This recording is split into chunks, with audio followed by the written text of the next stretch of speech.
Hey, can you hear me? Sorry, I just didn't feel like talking.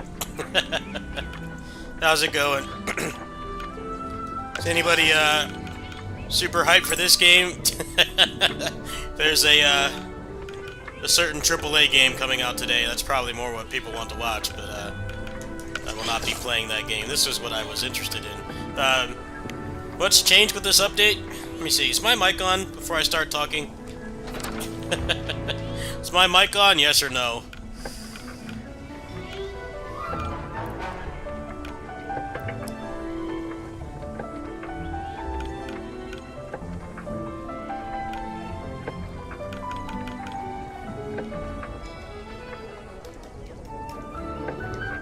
Alright, it looks like my mic is on.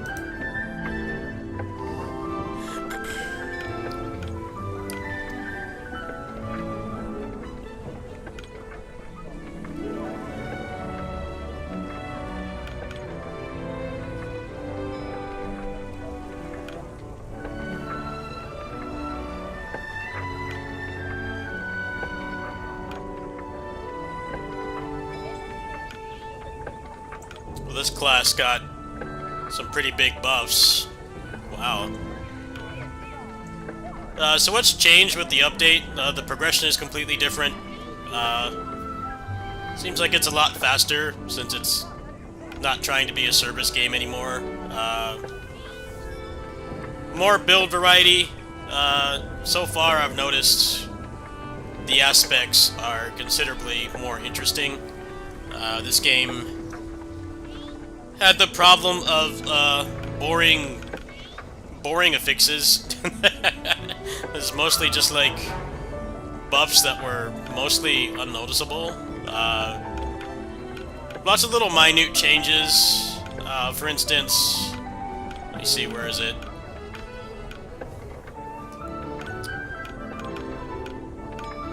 I'm drawing a blank here. Where was it? Oh, right here. Haste. Haste used to just be movement speed, which I felt was kind of useless, because everybody gets an air dash in this game, so... The movement speed never really seemed interesting. It's like, I mean, I guess you could probably clear some attacks easier and probably get, like, a faster clear time, but, like, combat-wise, it didn't do anything. But now, haste actually gives you attack speed. I don't know if you can stack it, but they made a lot of minute changes like that. Essentially, like, the game plays the same, but the progression and how you go through it and how you interact with the systems is a lot better. So it doesn't just feel like, I mean, I guess to put it into perspective, in the old version of the game, like, the only sets that people used were the ones that just gave you more damage. The other ones were nowhere near as good. Now it seems like you can actually build around different things instead of the way it was before. That was one of the reasons why I stopped playing this game. The RNG for for getting the itemization and stuff was bad, but, like, it also wasn't interesting either. That was kind of the problem. I don't know, I just don't really like particularly grinding for, I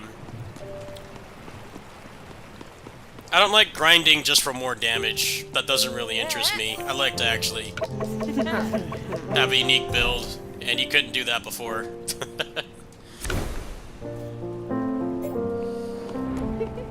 Now it's more like, you can actually make cool builds. And the demo just, I mean, the game just came out, so we don't know, like, how far the builds go, but it's still pretty cool.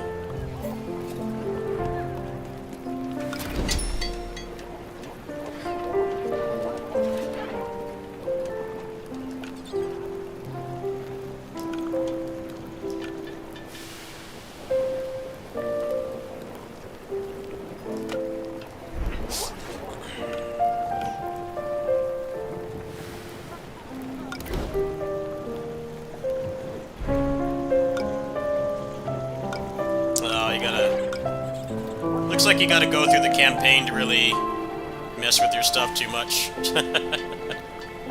That seems about right.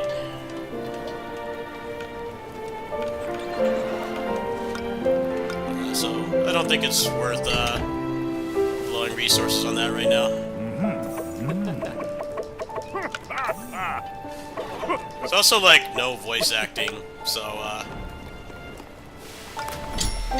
for the kind of person that really likes that kind of thing, you're probably going to skip a lot of the talking.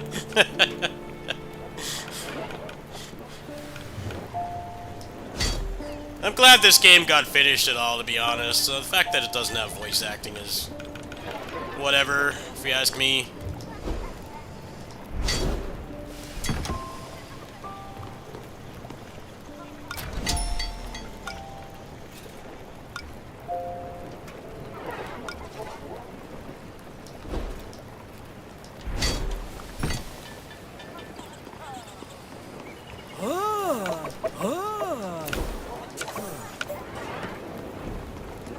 Need any of this stuff because I've already essentially beaten the game. Oh, so these are like little missions that you can do. It teach you how to use the mechanics and then you get some stuff for it. That's actually pretty cool.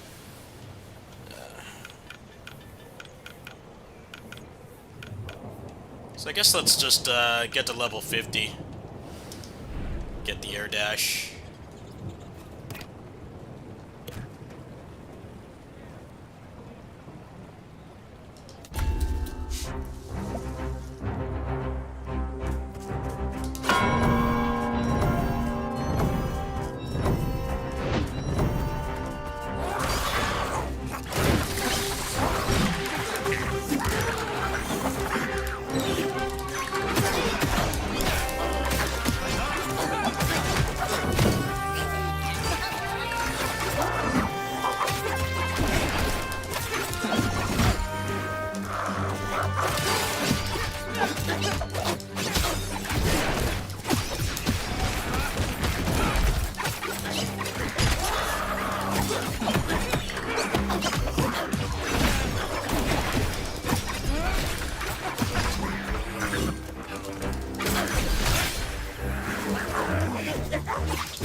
Some points from this too, right?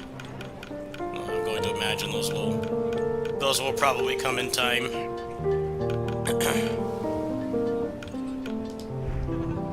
Might as well get all the basic moveset stuff.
Definitely loading a lot faster without having to connect to a server.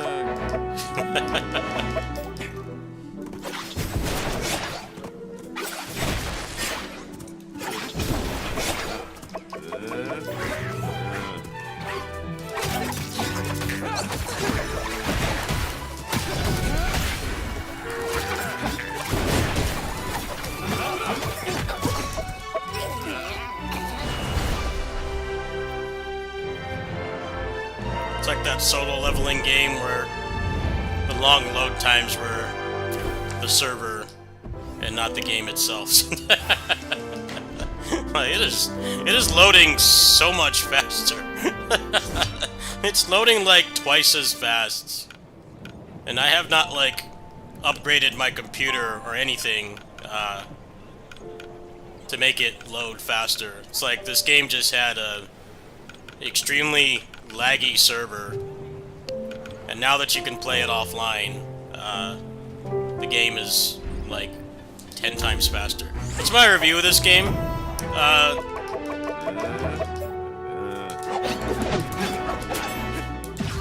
The early access version had a good foundation, but it was a bad service game.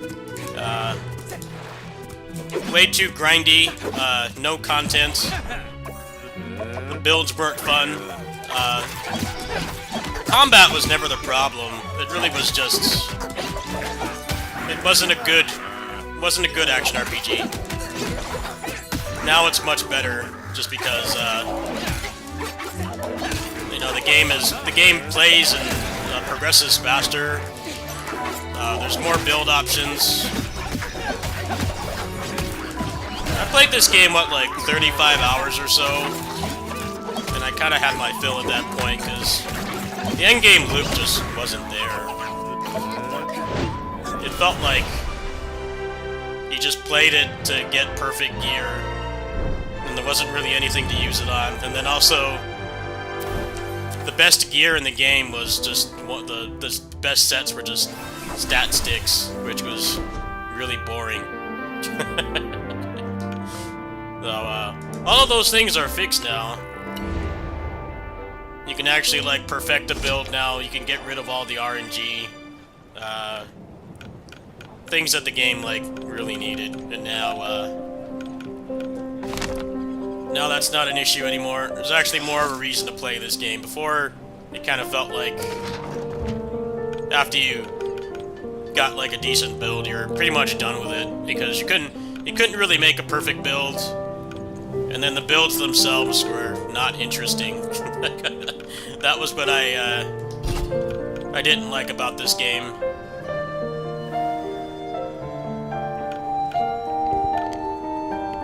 I really need interesting builds to play an ARPG, and if it doesn't have that, I won't stick around very long. But they fixed those things. So a lot more reason to play it now.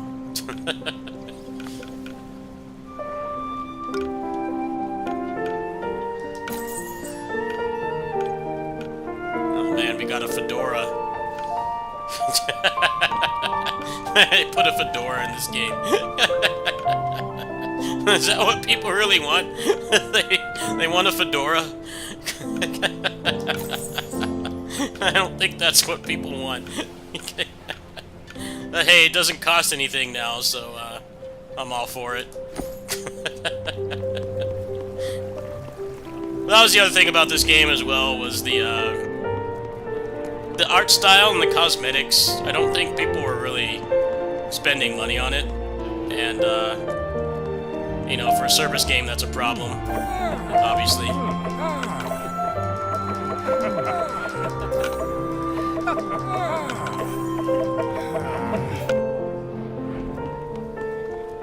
There's definitely still a lot of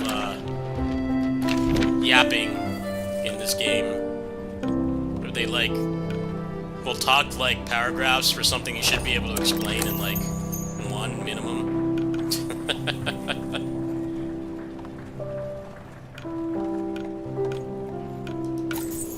This game's got the PGR word salad problem, where they make things like overcomplicated, and it really just comes down to, you know, just hold the button down. And they make it like so overly complicated. It really is just like hold the button down. It doesn't need to be that complex, but they'll talk like 10 paragraphs to explain that to you. It's a little bit much. That was like actual short conversation. Yeah, I don't think people really like how the characters look in this game. They don't, like, really look cool or have gooner potential, so that obviously makes a lot of people not interested. Unfortunately, when you design characters for a service game, they either have to look cool or have gooner potential to sell cosmetics. And if you don't have either of those things, people just won't buy it. So, I think this costume is cool because it looks like Kamen Rider Geats. But this is not what most people want, right? They want to either look cool, they want to have a variety of different types of clothing, or they want to goon. Those are like the three things that they want. And the characters just look too much like a Saturday morning cartoon, which I think has its appeal as somebody who grew up in the last era of Saturday morning cartoons. But it just didn't seem like what people wanted. So.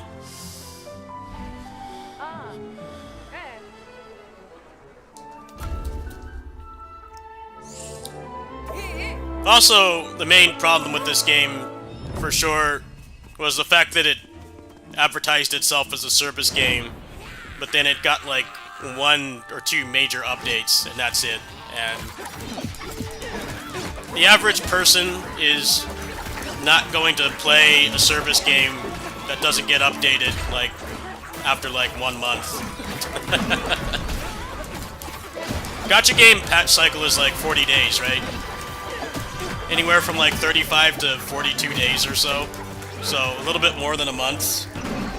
And if you don't update on that cycle, you're either like Path of Exile or Diablo or Torchlight. Those are like the big seasonal service games, right? They're the only ones that get away with updating like, a couple times a year. But they went like months with nothing, and they didn't talk about anything. I guess the problem was they wanted people to buy the skins, but then like the whole time, what was actually happening was they were turning this into a one-time purchase game. Problem was, the game was still up that whole time, and you could still spend money, and the game wasn't being updated, so you can't expect people to keep playing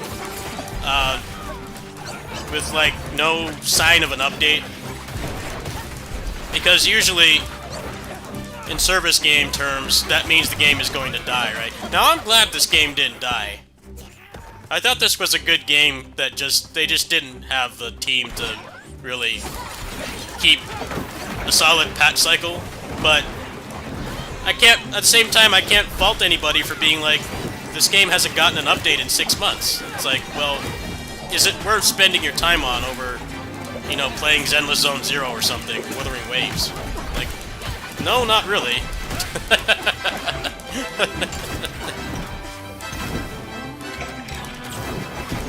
Telltale sign of a service game dying is if it goes like more than like 2 months without any kind of update. I mean, this game was dead.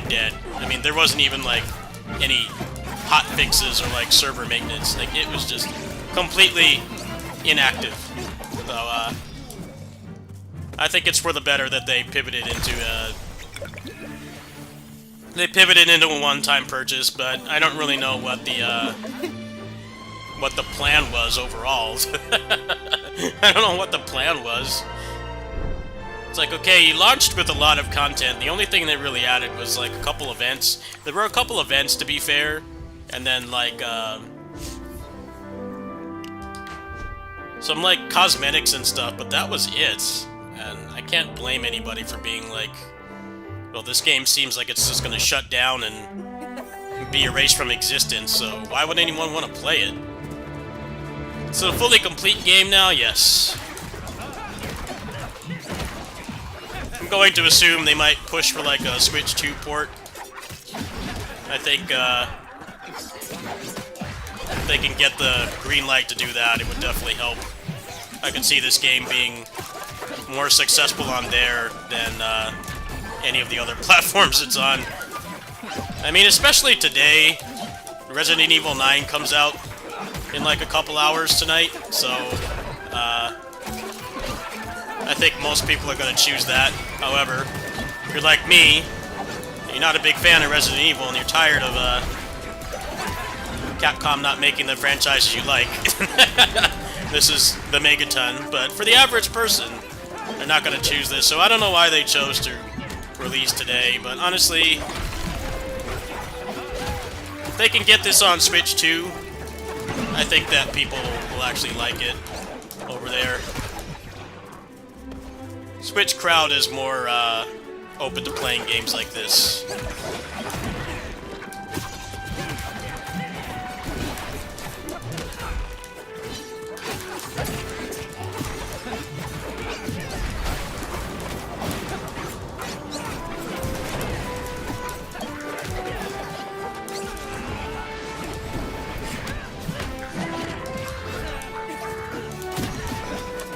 Final Fight, Basara, God Hand Remaster.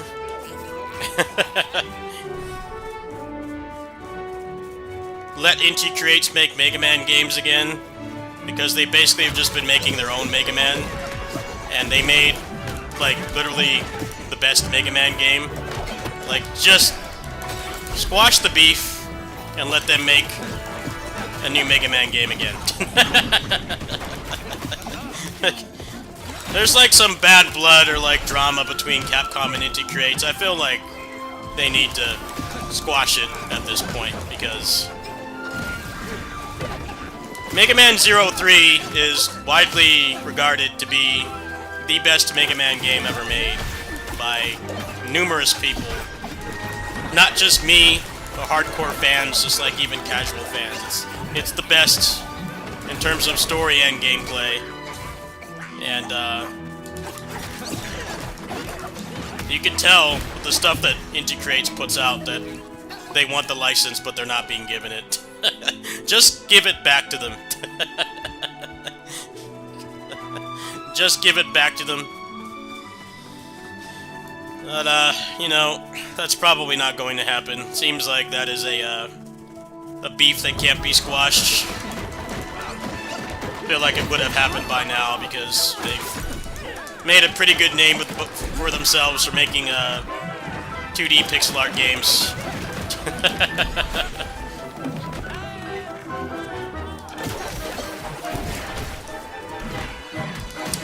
Yeah, they announced that game way too soon, though. It's not out until next year. That's the 40th anniversary game. I'm wondering if that's all we're getting. That game is being made in-house, from what I can tell. I don't know if it's outsourced. I don't think it really takes a big team to make a Mega Man game. I mean, it basically never has. You can make a Mega Man game with a couple dozen people, even now, when team sizes and costs and stuff are really high. Mega Man 11 made a ton of money, and they probably only had like a couple people on it, so I'm pretty sure they're making it in-house. If there was an indie team doing it, they would have said something already.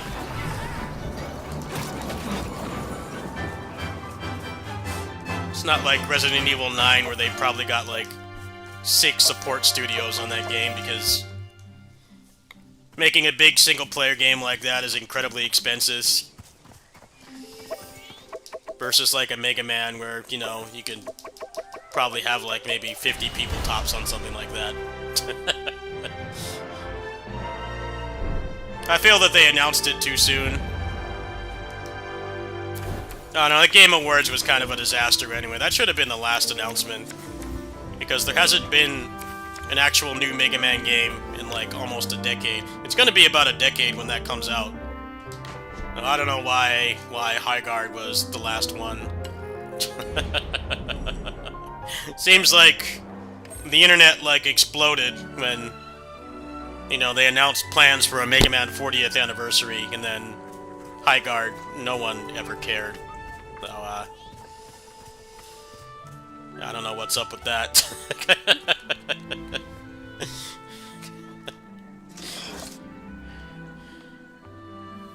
It's still just classic Mega Man. Yeah, that's my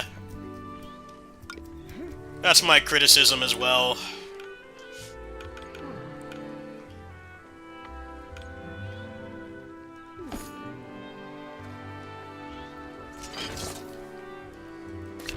I think Zero and X had the best gameplay, but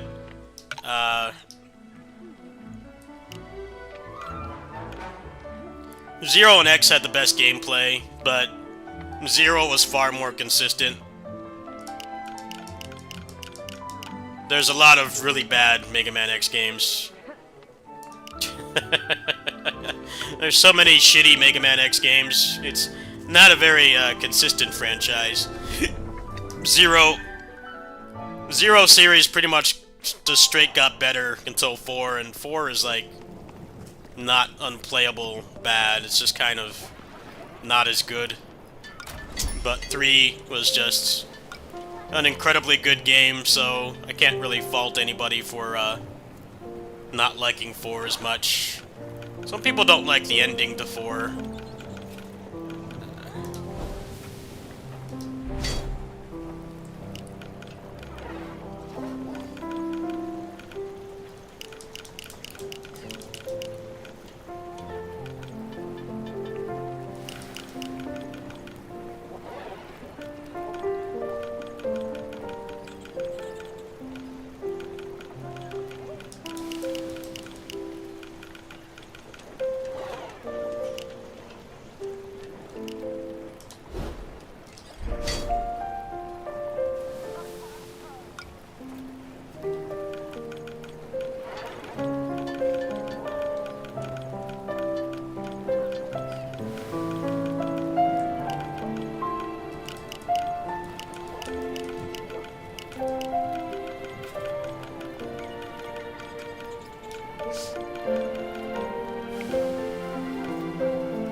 I guess Mega Man Classic is the quickest one to make.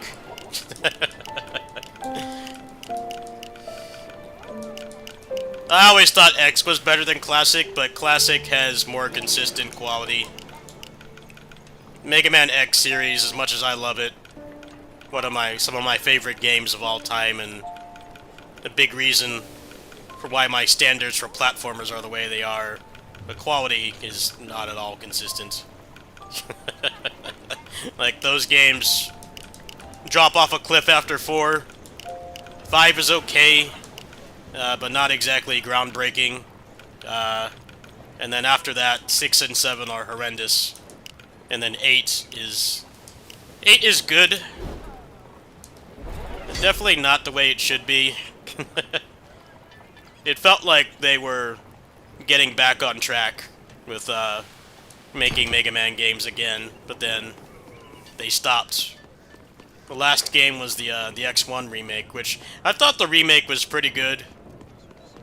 Definitely the graphics aged like milk, because it's basically the 5th gen problem, right? When we went to early 3D, and everybody thought it was groundbreaking, but those games actually aged like milk, because video games were evolving at an insane pace. The graphics of Maverick Hunter X haven't aged well, but it is a solid remake. I like some of the changes that they made, and I kind of was hoping that they were going to make more of them, but I guess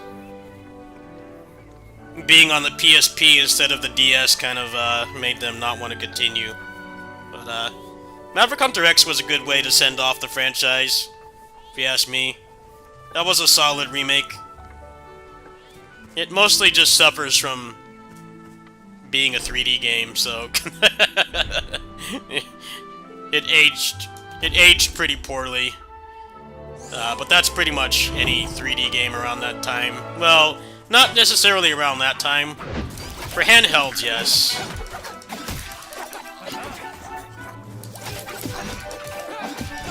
I play Mighty Number 9, no.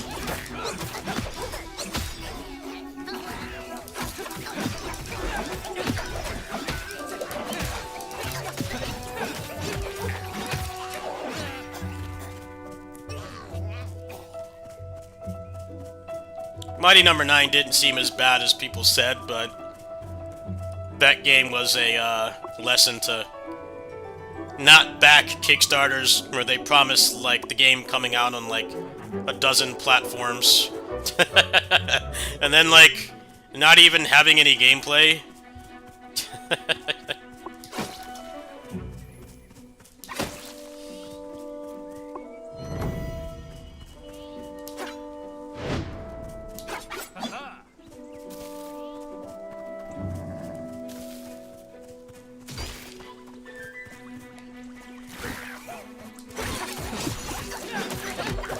Well, they promised like 10 different versions of that game, which obviously, especially back then, not so much now, but back then, there was a very big imbalance with power with consoles back then.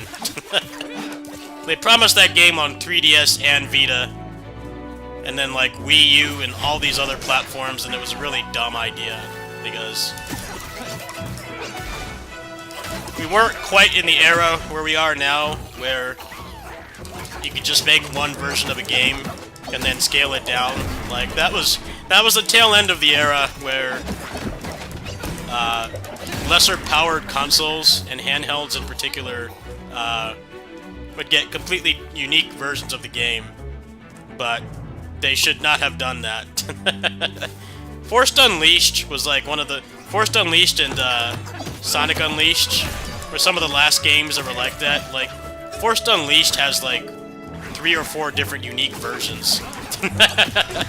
That's one of the reasons why there was such a big push with the Switch to unify handheld and console markets so that they don't have to do that anymore. Now, granted, it's not perfect. There are plenty of Switch versions that are barely playable, but they are still the same game, right?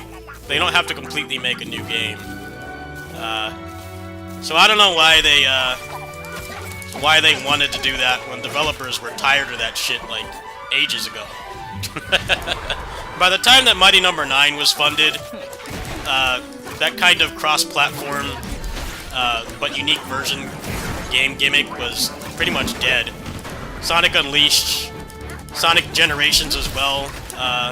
Sonic Generations less so, because it was only the 3DS version was like unique.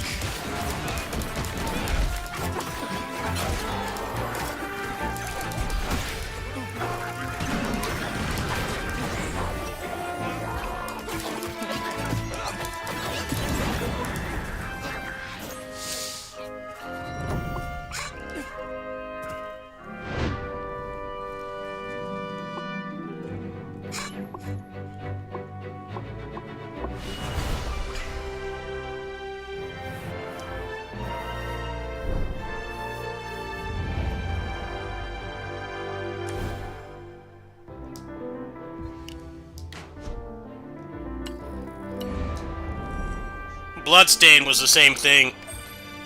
Bloodstained was also, we're gonna put the game out on Vita and Wii U.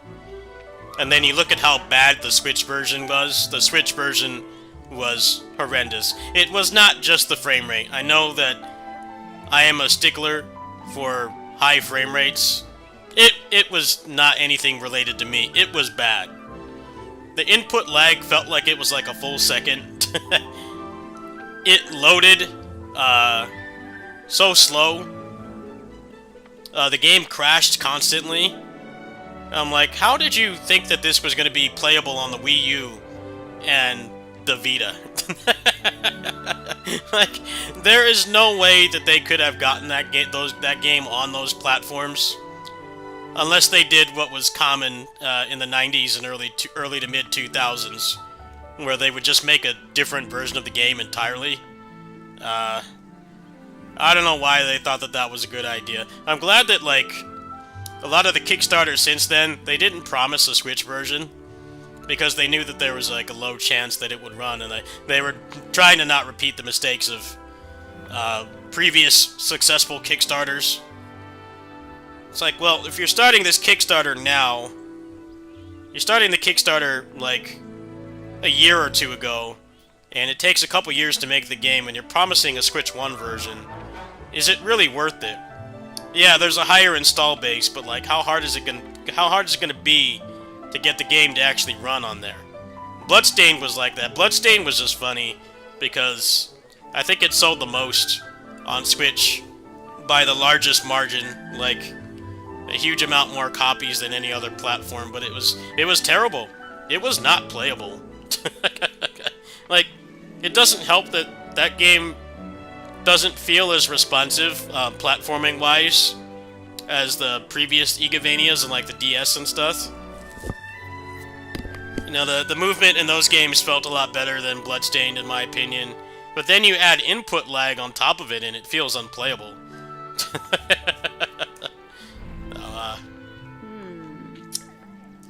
I don't know at all what their plan was. Yeah, they take away all your Umbras when you start the new version. You have to get them all again. But there are some new ones, apparently.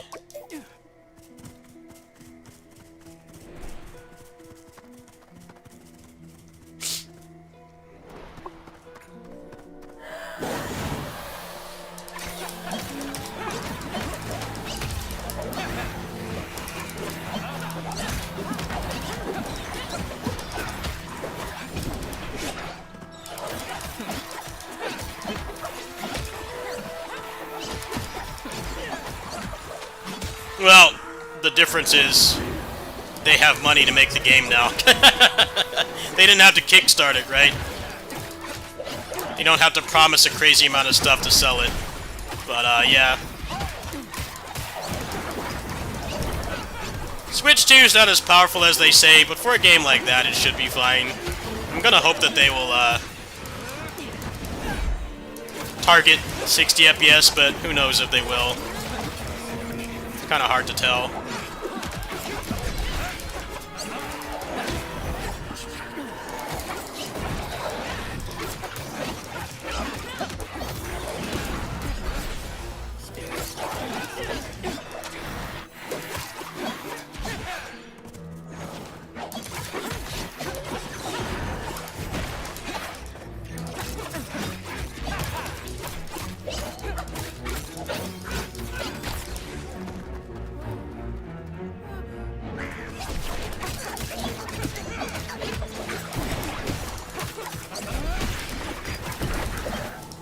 The Switch 2 is just in the current gen problem of spamming a lot of remasters and ports and not having much to play. And part of that is because apparently a lot of smaller studios didn't get dev kits. I've noticed in the past few months there's been a significant amount more games to play on it. But yeah, no system sellers right now, at least not for me. I mean, East 10, I'm really enjoying because that game is mostly stable 120 FPS. But yeah, the amount of games that actually use the 120 FPS is barely any. I feel like a lot of the indie games should be updating to support it. There's no reason why it can't run, like, at least, like, Dead Cells. You know, Dead Cells and, like, Isaac and stuff. Like, those really big indie games that, but, like, also don't, like, take a lot of power. Like, I should be able to run those at 120, but the amount of games you can run on that thing that take advantage of the screen is barely any. East 10 is probably, like, the only 3D one that I can think of. I might be wrong there, but I don't know if there's any 3D games that actually utilize the power of the screen, meaning, you know, native res 120 FPS. Hades 2 should, but doesn't. That game is 120 FPS only on docked, which is pointless for me, because, you know, I have the game on PC.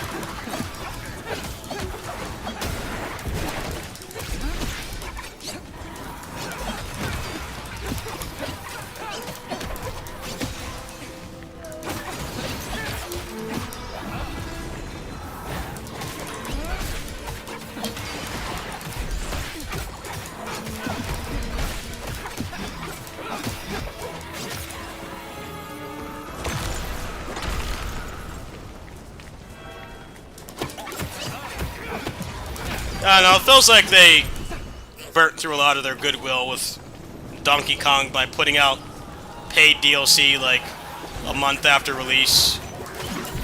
A lot of people didn't like the DLC because it didn't feel substantial. My problem with it was there is no way that they finished that in a month, right? They totally held that back to sell it to people for more money and make it seem like there's more content coming. And that really bothers me. I haven't played the game myself, but that kind of made me not want to buy it. I left a bad taste in my mouth. Like, you did not make that whole mode in a month. That should have been in the base game, especially if you're going to start charging $80 for games now, and not like a deluxe edition or anything. I don't know, that's really shady. I remember when they did the direct for that, and my reaction was like, dude, you did not make that in a month. This game's barely been out for a month. What reason is there for it to not be in the base $80 purchase besides just pure greed? And I think that sets a bad precedent that they're going to keep doing stuff like that. They made this argument about how, oh, well, we're going to charge $80 now because we believe that the game has enough content to warrant it or some BS like that. And I'm like, well, on one hand, that's not false. Games have been the same price outside of being adjusted for inflation for like a really long time. But also, you're gonna charge $10 more, and then a month later, sell us back DLC that was already done when the game released, and you want like another $30 or whatever for it. Like, no, I don't agree with that. This is something I've brought up multiple times. How like the price of games needs to go up. The problem is it going up. The problem is the price of it going up does not mean that they're going to give us what we actually deserve. If you already finished that DLC, we should not have to pay for it. It should have been a free update. I could understand if it was like the Bloody Palace. You know, DMC 5 did not have Bloody Palace at launch, right? We had to wait like a week or two. But they were testing it, and it didn't cost anything. So yeah, it sucked. It did suck that the game didn't launch with like a basic feature that the franchise had been known for since 2. But it was free. And I buy the excuse that maybe they actually were testing. However, to be fair, people did mod themselves into the Bloody Palace on like launch day. But it was free, right? I can deal with that. What I don't like is when you put out DLC that's pretty substantial like a month later and you make people pay for it. I'm like, no, you didn't need to do any testing at all. I was already done. You just want to milk us for every cent that we have. So I don't really agree. I don't really agree with bumping up the price if they're going to keep doing stuff like that, which was always a tactic to make more money to cover rising costs. But from what I understand, the roguelike DLC for Bonanza was mostly recycled assets, so it can't possibly have cost that much. And it's not like that's a game that requires extensive voice acting. I mean, the main character literally doesn't talk. He grunts and makes noises. Nintendo's expensive-ish. You play first-party stuff. There's a lot of awesome games on the Switch, too, that aren't first-party. I mean, personally for me, the whole Switch's lifespan, I barely played any first-party games. I mostly bought it for third-party stuff.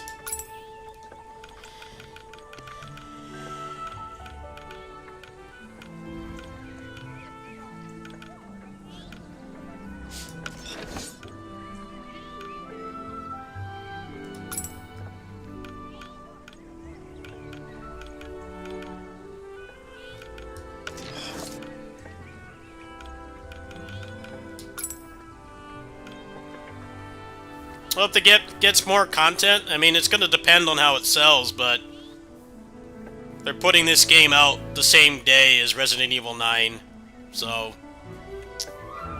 I don't know. I don't know if that's going to work out for them. But then again, I don't think people who like beat-em-ups are super into Resident Evil, especially because Final Fight is like the quintessential beat-em-up, and we're coming up on the 40th anniversary soon. I mean, Final Fight 3 is 30 years old now, and they haven't made a mainline game since. So, I don't think most people who like beat-em-ups like this are really wanting to play Resident Evil, because Resident Evil is the reason why a lot of their other franchises died. But, I don't know if releasing today was wise. Likewise, the 19th, my birthday, is incredibly stacked. There's like multiple games coming out on that day, and Crimson Desert is one of them. But then there's other games that are competing with Crimson Desert, and I'm like, well, I think most people are going to choose that, right? I would steer clear of that day. Now, granted, Crimson Desert has a high chance of running extremely poorly, because it's a big open-world game in an untested engine. But, yeah, there's a lot of games coming out on the 19th. The 19th is my birthday. I think there's like 2 other high-profile games coming out, and I question why they want to fight for people's time and money that much. It's like most people are just gonna go for Crimson Desert.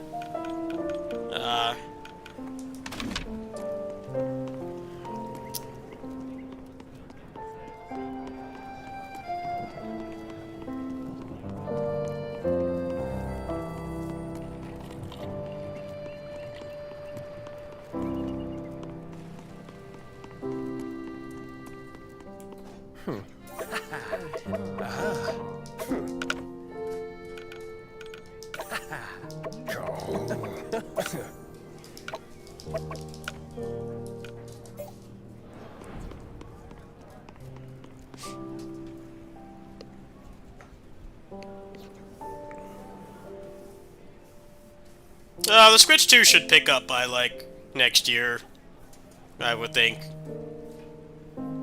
They probably have,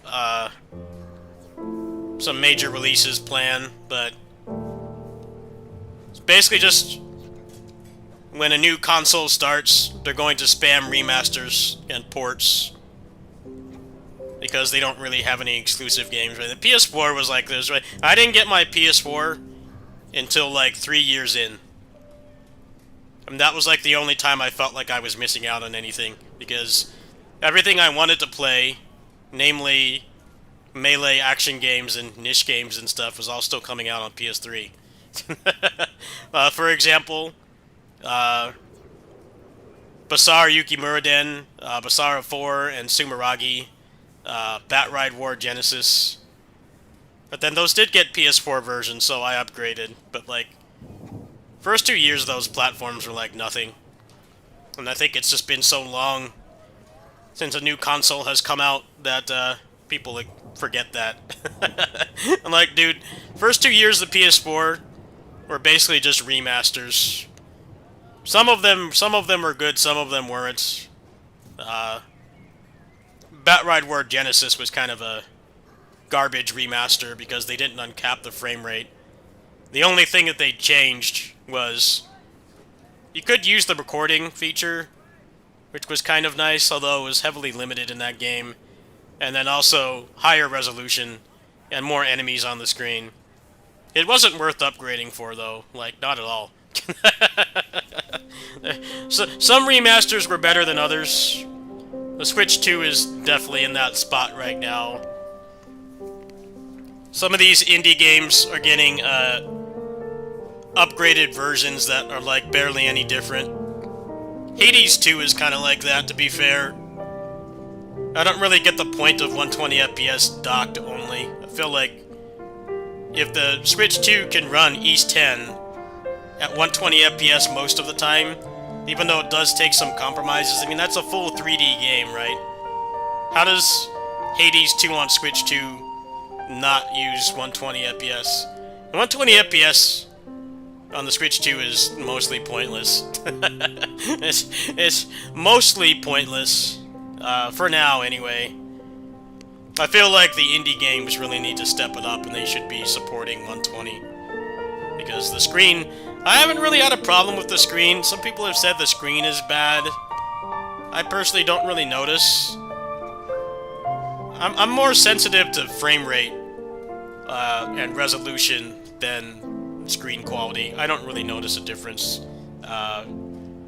But there's like nothing that uses the screen, so...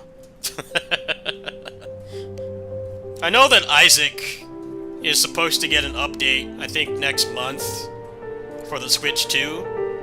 And I'm hoping that they uncap that to 120. But, I don't know. It's nice that it has a 120 FPS screen, but it's kind of a gimmick.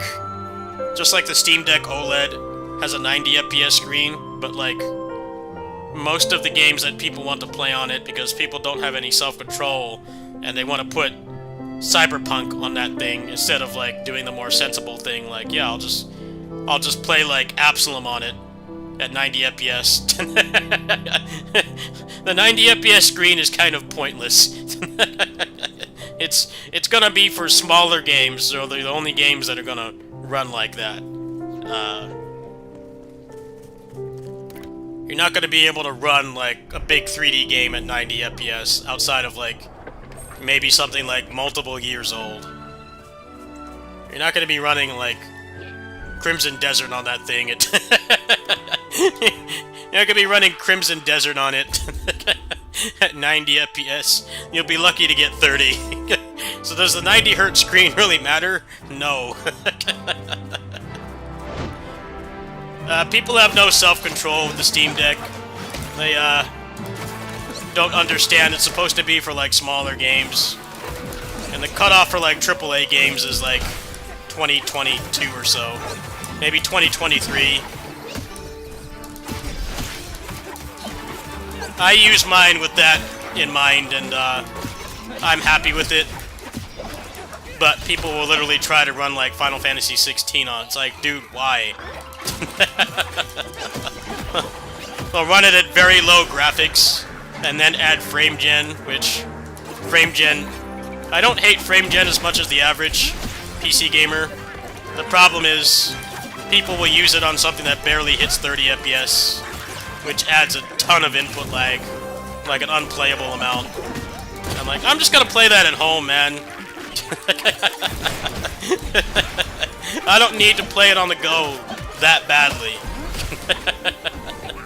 I'll play it at home with mods at a rock-solid 120 FPS, not on the Steam Deck at very low graphics at like 240p with frame gen on to make it even laggier. Like, that I am not interested in.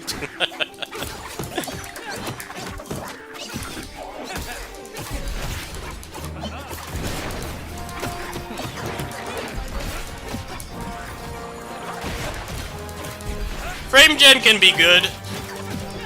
Frame gen is fine. People tend to hate on it a little bit too much, and yes, that's true. If the game can hit a solid 60 on your rig, and you use frame gen, 120 FPS, going up to double frame gen to 120 FPS is fine. The problem is when you need frame gen to even hit 60 FPS. That's the problem. Borderlands 4 is like this, right? They want you to use frame gen to hit 60.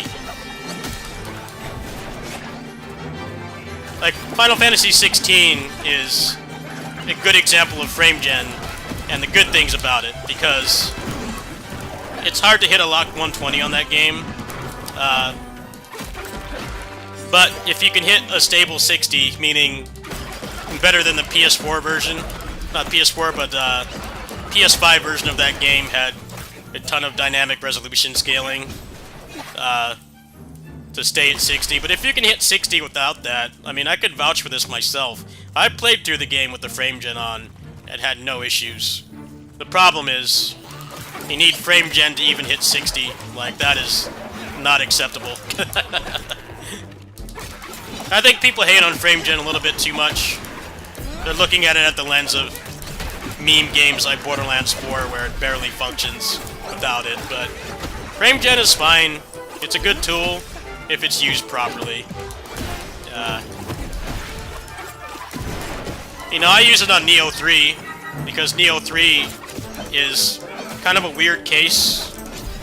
Like, the game doesn't run bad on my computer, but the engine has that problem where if you're below whatever your target frame rate is, the game slows down. Yeah, and because it's so CPU heavy, I just run FrameGen. And like that, I get a rock solid 120. That's what it's supposed to be used for, but these days it's definitely more of a crutch. They use it as a crutch. They don't know how to actually optimize it, and they force you to use it. But there are plenty of games where it's fine. Kazan was another good example of a game I played on here recently that didn't have that problem. You know, if you couldn't quite hit 120, but you could hit 60, like, regardless of what you're doing, yeah, the FrameGen was fine.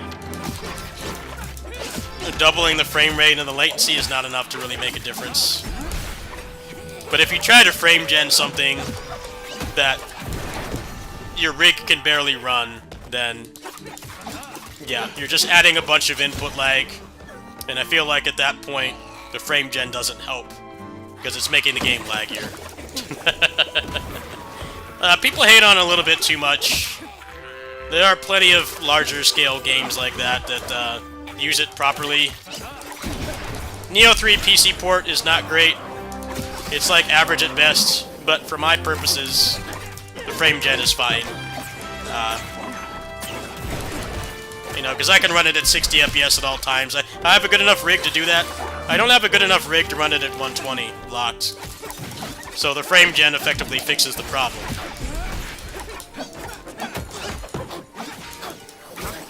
PC gamers will sometimes complain about the dumbest things. Like, they complain that the game doesn't have ultra-wide. It's like, dude, the amount of people that use ultra-wide is like probably 10% of people that just run normal monitors. Why do you think they don't support it? Because people don't use it.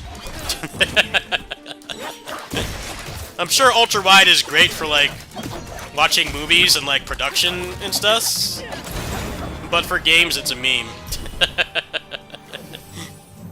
I see so many complaints about that. I'm like, dude, you gotta temper your expectations.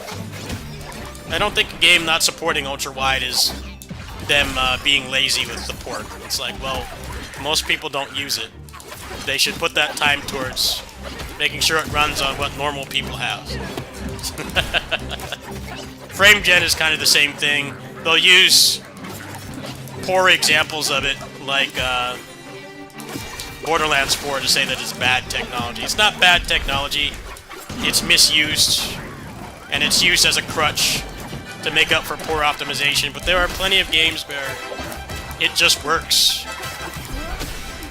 And for the visual clarity, it's nice. You know, like, I can run FF16 above 60 FPS, but it will change from, like, 120 to, like, 80 constantly. So the FrameGen is better, you know? It's like, well, I can run it above, but I can't run it at stable 120. So I use the FrameGen, and boom. The input lag is not really noticeable, and then I get a stable frame rate. But like I said, when you know, the game is barely running on a quantum-powered computer, and they use that as a crutch, that's an issue.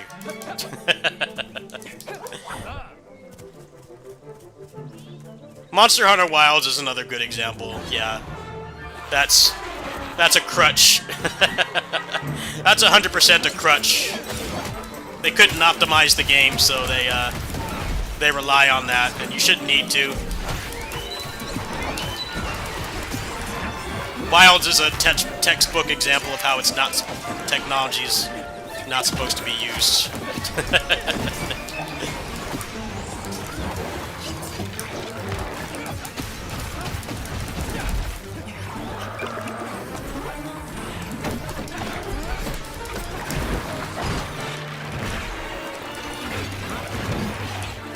This map is crazy.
Ultra wide is a meme. Those are like the loudest vocal minority.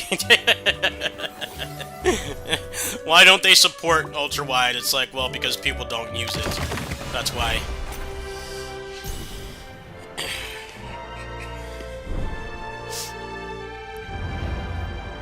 Games having 60 FPS cap still that aren't fighting games, where the game logic is tied to the frame rate, that's a legit complaint. I definitely agree with people who don't like that. Like, way too many games still have a 60 FPS cap.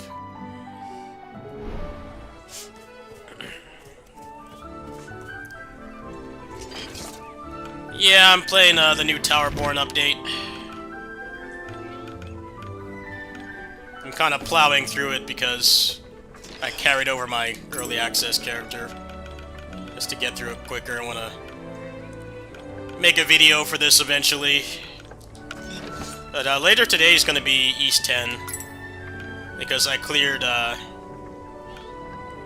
East 10 offline last night. After I hopped out of the voice chat, I cleared it. I skipped all the cutscenes and cleared it, so I get to check out the end-game content. So that'll be later. Later I'll be doing that.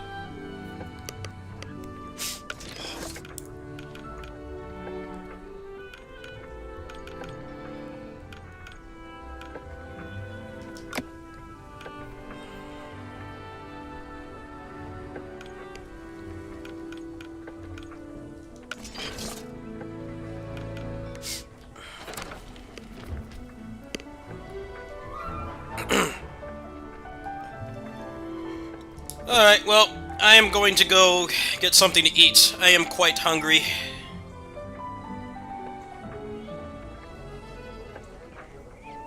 I'm going to get something to eat. Get some gamer fuel. Not the supplements, don't worry. I don't have any sponsorships, but I am getting hungry. So, I will be back after I feed myself. The hunger gauge and the stamina gauge are pretty low right now. I need to go rectify that. But yeah, the update feels pretty good.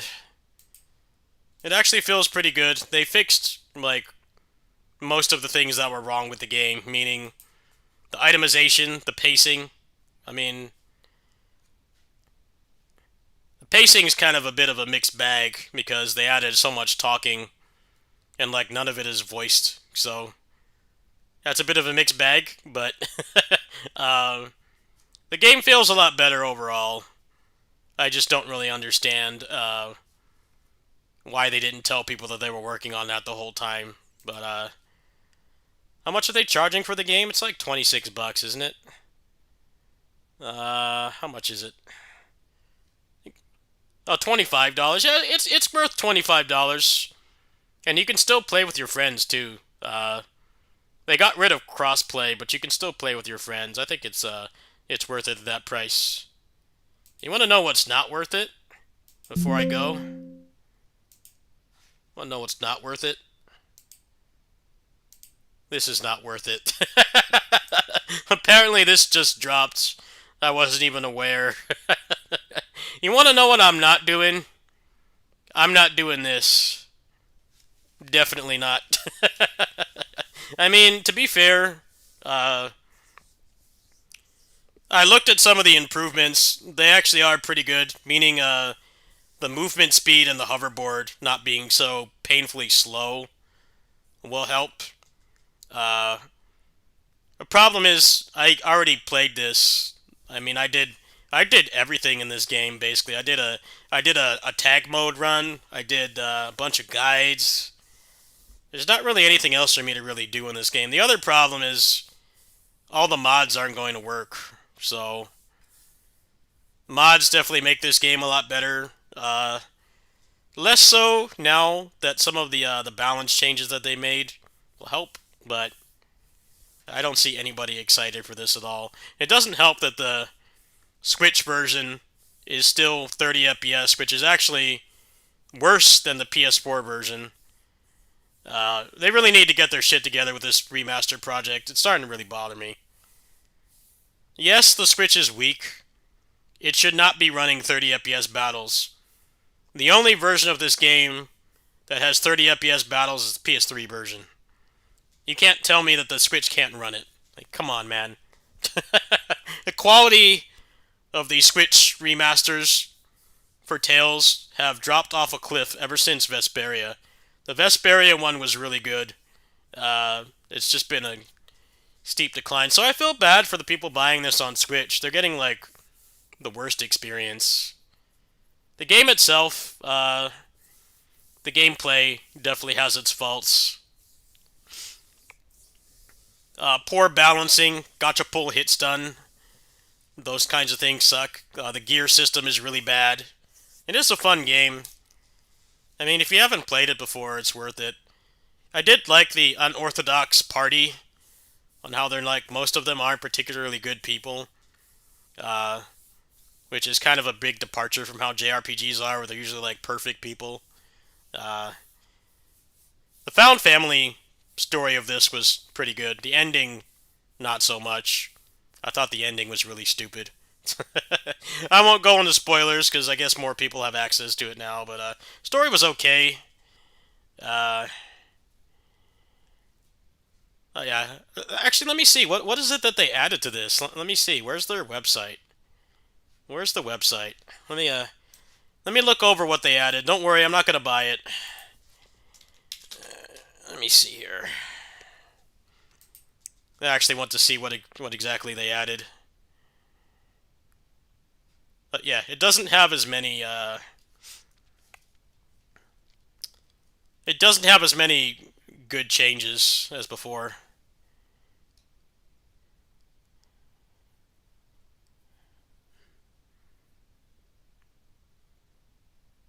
The RPG site is tearing into this remaster. They're tearing into the remaster, as they should. It barely adds anything.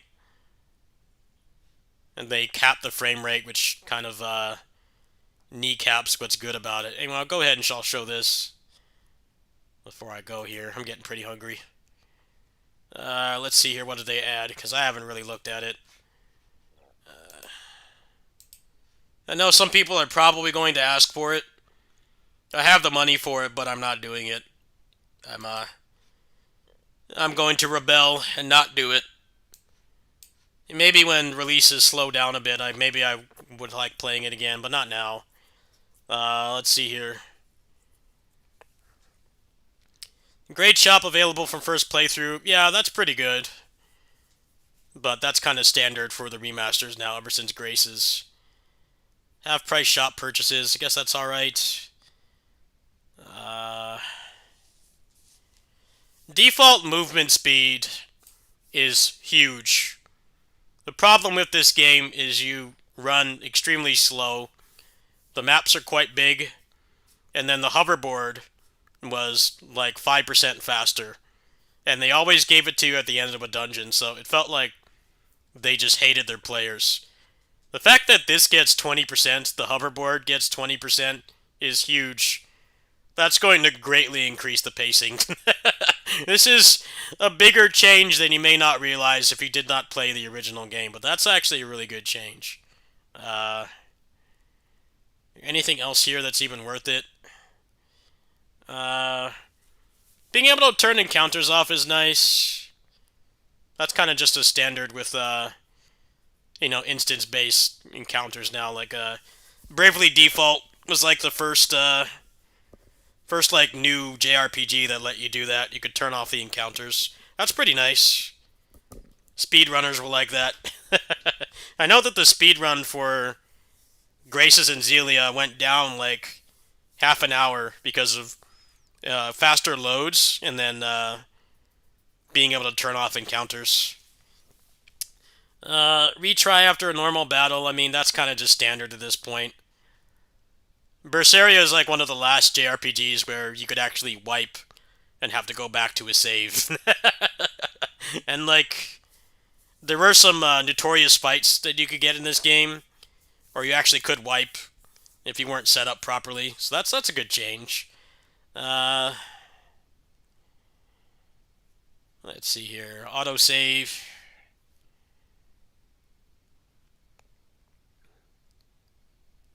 Yeah, this is very minimal. The only stuff that's really big is being able to turn off encounters, retry when wiping. Uh, that's basically it. It really doesn't add barely anything. Oh, I'm not going to be upgrading. Actually, do they still have the old one?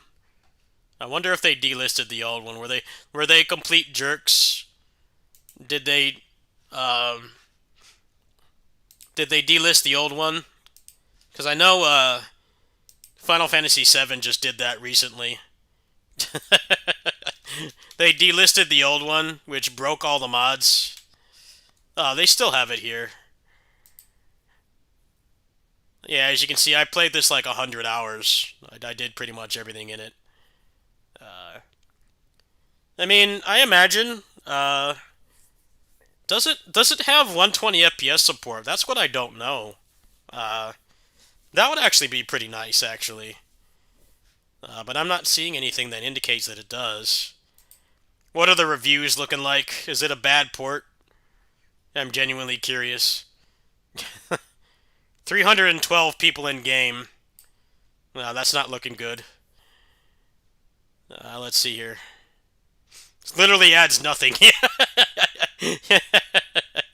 Yeah, it adds barely anything.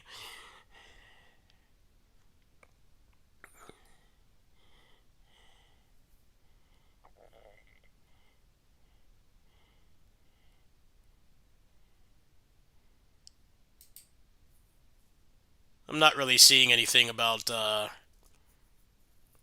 like, the port being bad.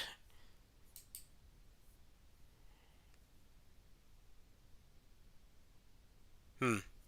Anyway, I'm gonna go grab something to eat. I will be back later tonight. Later tonight should be, let's see, probably a little bit of gotcha homework, like PGR and Aethergazer, and then checking out the East 10 post-game dungeon. Uh, and then after that, I'm gonna switch to Towerborne because I kind of got too many games started right now. I gotta reduce the backlog a little bit. I've barely started on this. Uh, this got some mods, but I haven't really checked them out yet. And then this, I'm kind of just waiting for the mods to be finished. This is way back on the back burner. I'll see you guys later. Thanks for watching. I'll be back later today.